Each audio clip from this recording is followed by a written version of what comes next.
Good morning, everyone.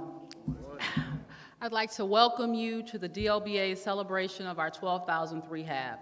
My name is Tammy Daniels, and I am proud to serve as the CEO of the Detroit Land Bank Authority. It is an honor to be here today alongside our dedicated DLBA staff, our board members, Deputy Mayor Malia Howard, county and city partners, and our incredible community members who have made this day possible. Today, we celebrate an extraordinary milestone. Over 12,000 vacant and blighted properties have been successfully renovated and reoccupied, contributing to the revitalization of Detroit and our neighborhoods.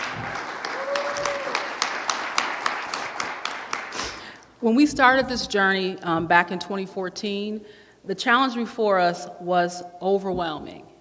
We had over 45,000 vacant pieces of vacant structures in the city. Many believed that demolition was the only option, but the DLBA saw other opportunities. The opportunity to restore homes, create homeowners, and rebuild our neighborhoods and our communities. Fast forward to today, that vision has become a reality. We have gone from owning 45,000 abandoned homes to less than 2,000 in our sales pipeline. This is something we should all be proud of.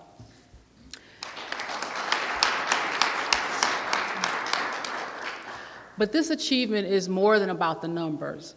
It's about people and about Detroiters.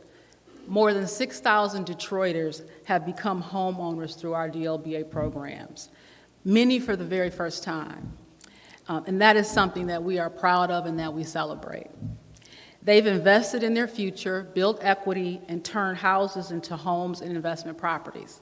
Over 5,000 neighborhood blocks have been transformed, with home values rising in areas where DLBA homes have been renovated. Because of the work of our dedicated team members, city partners, and most importantly, our buyers and our community, Detroit has been transformed into a safer, more vibrant, and more beautiful city that we see today. And while we celebrate this milestone, we know that there is still work to do. The DLBA remains committed to supporting property owners as they bring their properties into compliance, ensuring that their homes are safe and viable. Next, you'll hear from our esteemed Deputy Mayor, Malia Howard, our Compliance Director, and some of the property owners who have made today's milestone possible. Their dedication, alongside the efforts of our team, has driven this transformation. To every property owner who took a chance, to every partner who believed in our mission, and to the DLBA team who made this vision a reality, I say thank you. Together, we are building a stronger, more vibrant Detroit, one home, one family, one neighborhood at a time. Thank you.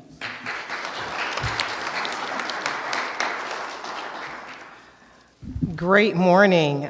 So I want to say that in my experience, I want to thank you all, because when I first came to the city and I worked as a Don in District 5, this was the most dynamic, pressing, and how can I say this, fulfilling part of my job, was to actually help people purchase their first home, keep up with them and work with them as they went to rehab their properties, and purchasing vacant lots and side lots, and the redevelopment of those programs and those properties has just been phenomenal. And so I want to thank you all for all the hard work that you've done, our residents, but also our community partners. Our community partners have been,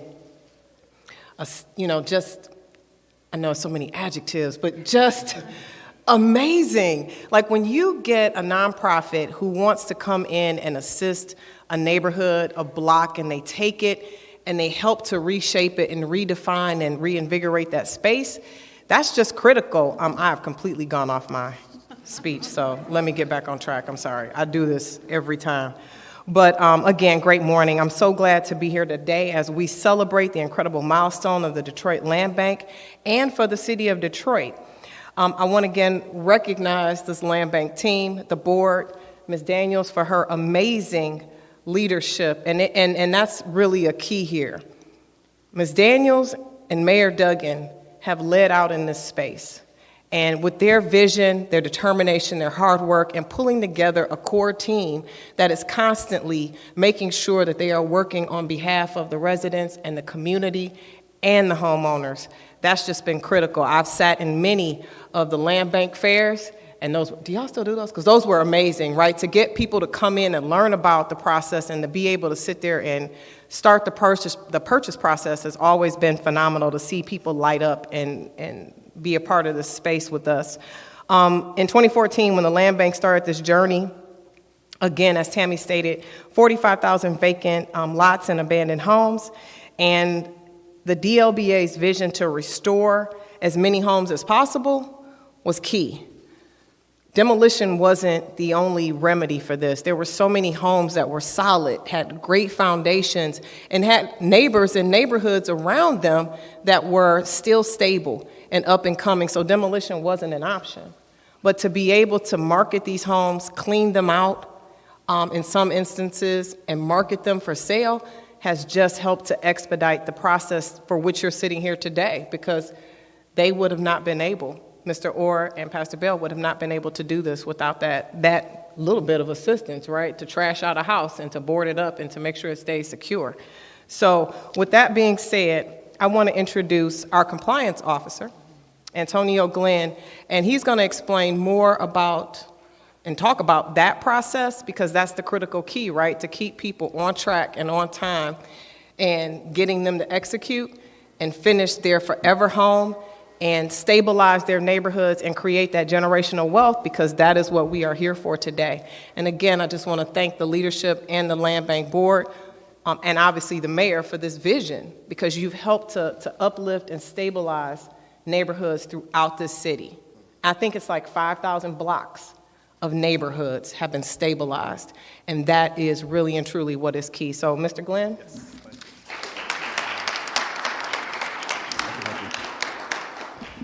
Well, good morning, everyone. I am honored to be here today as we celebrate this monumental milestone. My name is Antoine Glenn, and I am the Compliance Director with the Detroit Land Bank. Before I move any further, I would definitely like to give thanks to Mayor Mike Duggan, Deputy Mayor Malia Howard, CEO Tammy Daniels, the entire DLBA staff, and most importantly, the Detroit residents, those who put all the sweat, effort, and activity to make this whole program possible. Because without them, we would be unable to achieve what we have achieved today. Let's give them a round of applause, please. It's through their dedication that has allowed these, not just the properties, but the communities and the neighborhoods to be restored back, to have vibrancy, to make things come back alive. So since 2014, as you've already heard us say today, more than 12,000 properties have achieved compliance. And that's no small undertaking.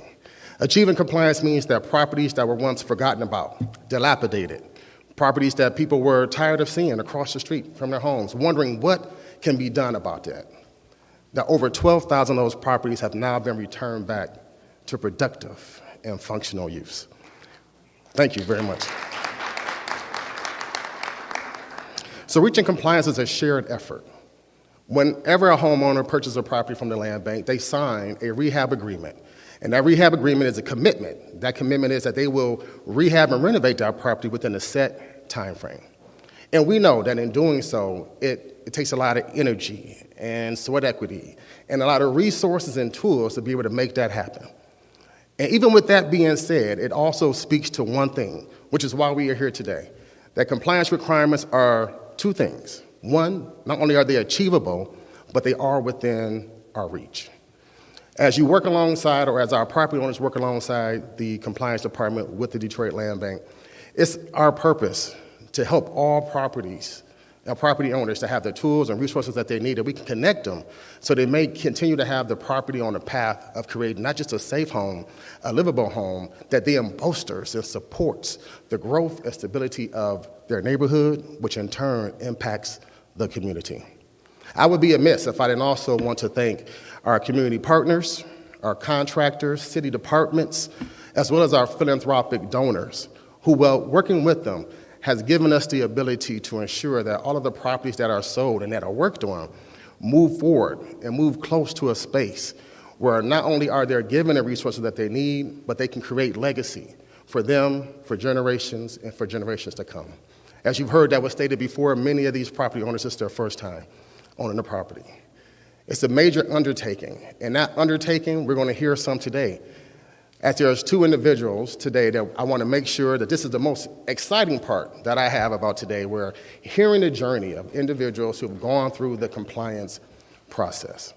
So immediately following me, you're going to hear from two individuals, and they're going to tell you, like any journey, ups and downs, a great story. It always has obstacles you have to overcome. And so I'm excited to hear it, and I hope you're excited to hear it as well.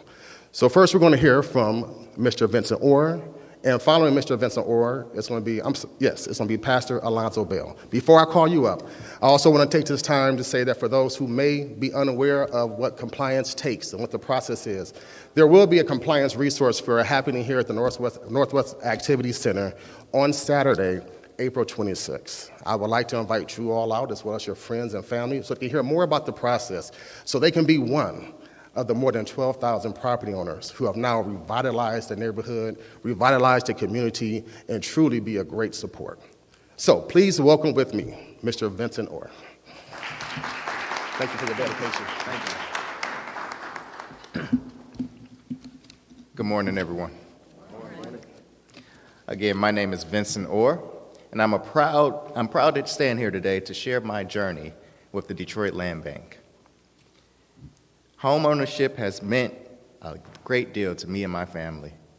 The ability to purchase a property and bring it back to life and create generational wealth for my family. I can't put into words how much that means to me. Back in 2017, I kept hearing commercials about the Detroit Land Bank, selling homes. They were on the radio, and it just kept ringing in my ear. So one day I decided to check it out for myself. I grabbed my grandmother at the time, and I said, hey, I looked up online and seen a house for sale around the corner. Let's go check it out. It was in a neighborhood that I was born and raised in. So that same afternoon, I placed a bid on that house. After we went and checked it out, I looked at it from the outside. I seen that the structure was nice, and I seen potential. So I went back home, placed a bid, and by that afternoon, I was a homeowner. I won that property for $2,100. Yep. I was 27 years old at the time, had never moved out, never lived on my own, never had an apartment or anything. But I was a homeowner. So today I'm proud to say that wasn't the only home that I bought. I purchased that home, and then it was a home next door to it that was vacant as well. All together on that block, it was 4 homes in a row that were vacant. I ended up becoming the owner of 3 of those properties. Yes. Yes. So when I purchased the home and began the process of fixing it up, one of the first things that I had on my mind to do was to move my mom in. She was renting at the time, and my grandmother had always talked to me about the qualities and the ability to own stuff. So that was deep in me. So when I placed the bid, I called my mom. I said, hey, I'm bidding on the house. Say a prayer that we get it.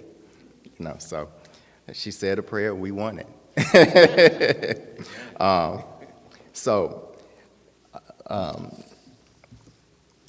In addition to saying that prayer, she also beat me to the house. So when we went to go see the house, I gave her the address and stuff. She was already there, even though she lived further away than I was. So that's how excited she was to have that property.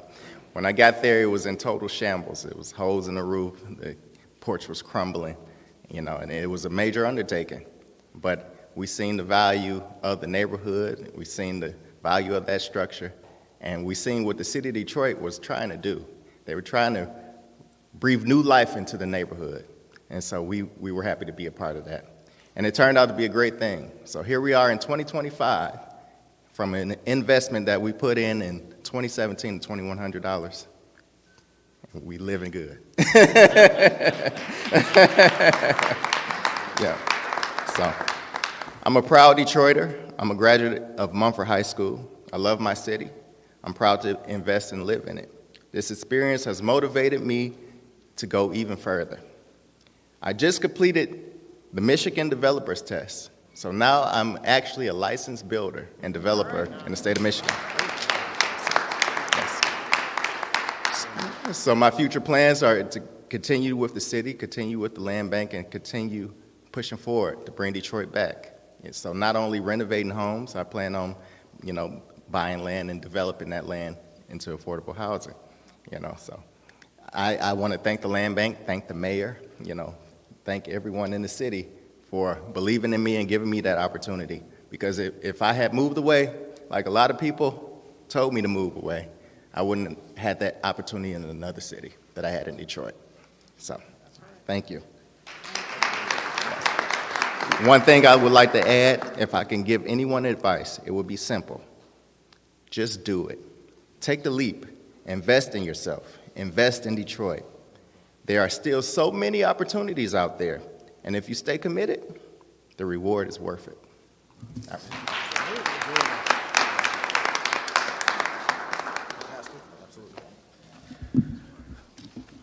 Wow, what a wonderful testimony.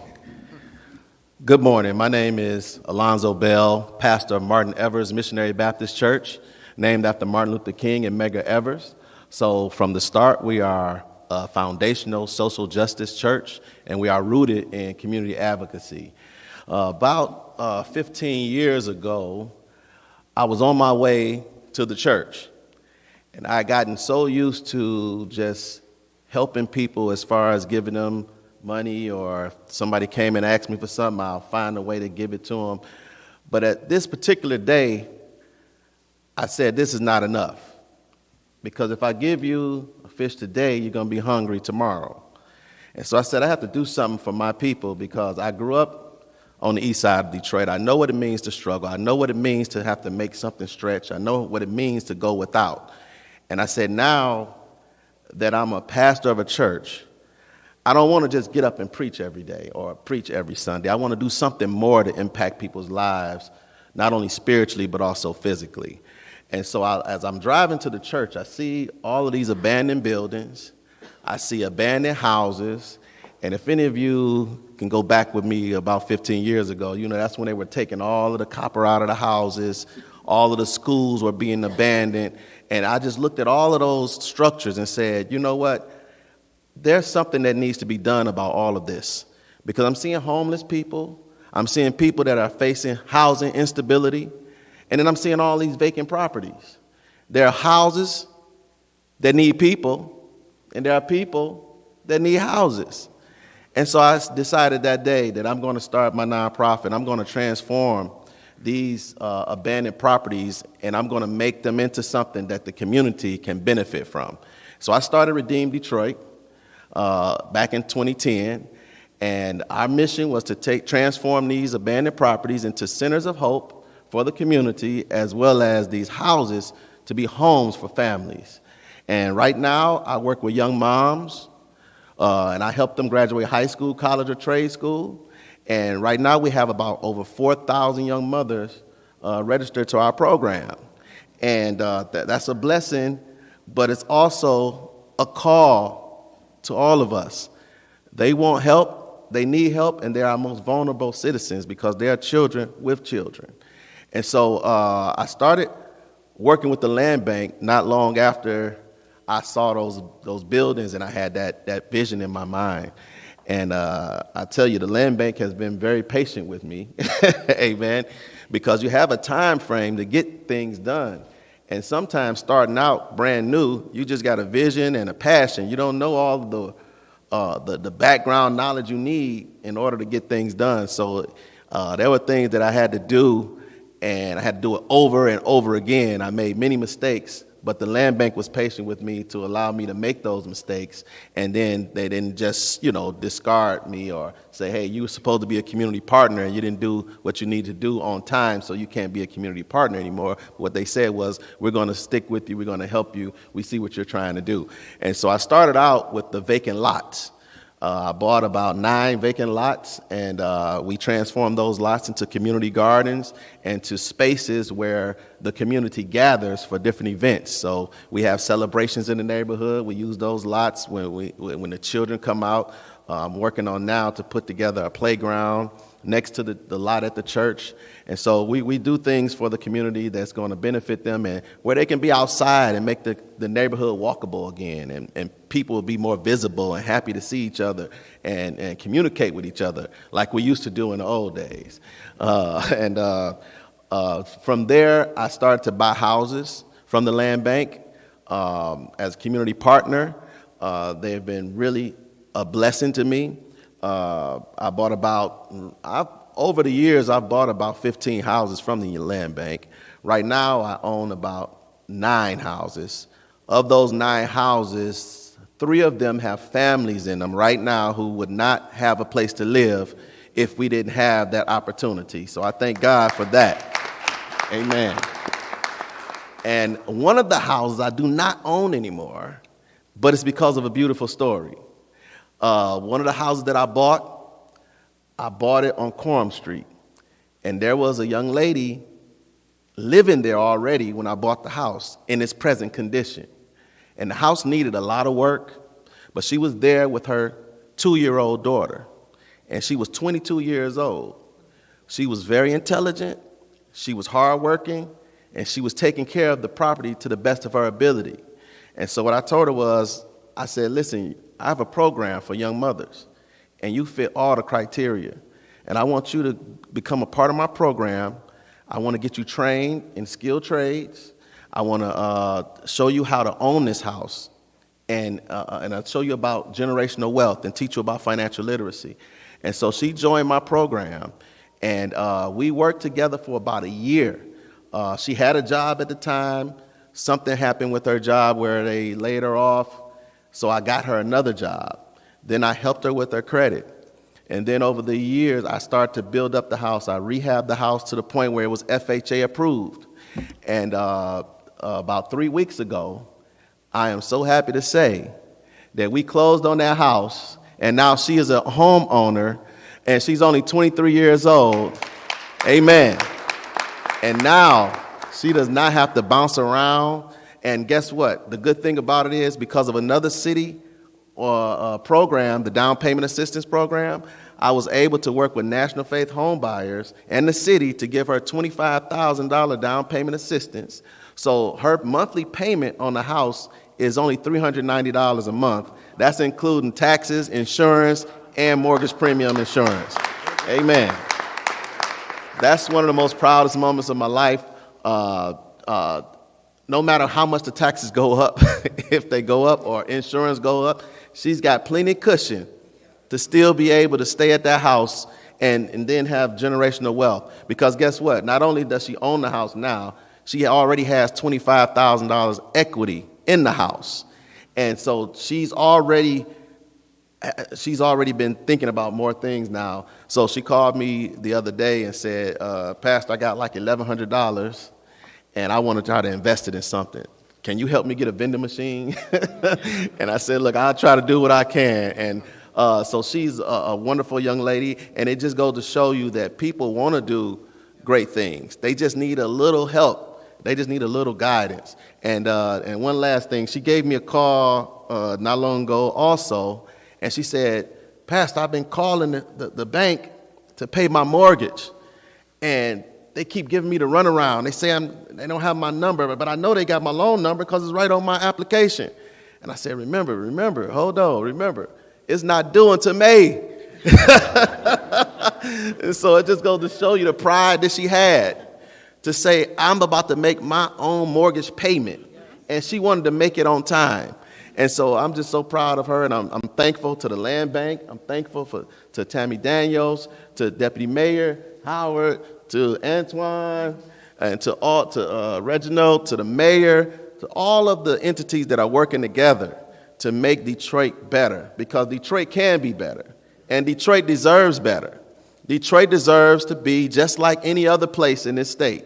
And I believe we work together, and with all these programs coming together, we can make Detroit a better place to live, work, and play. And I'm looking forward to working with the land bank to put 20 more of these young moms and make them homeowners before the winter comes. Because there are things going on in the wintertime, as we know, where homelessness is starting to cause death.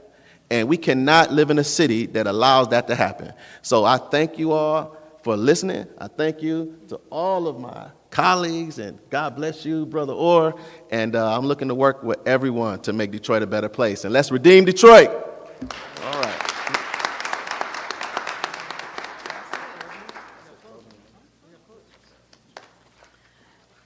So that concludes our speakers.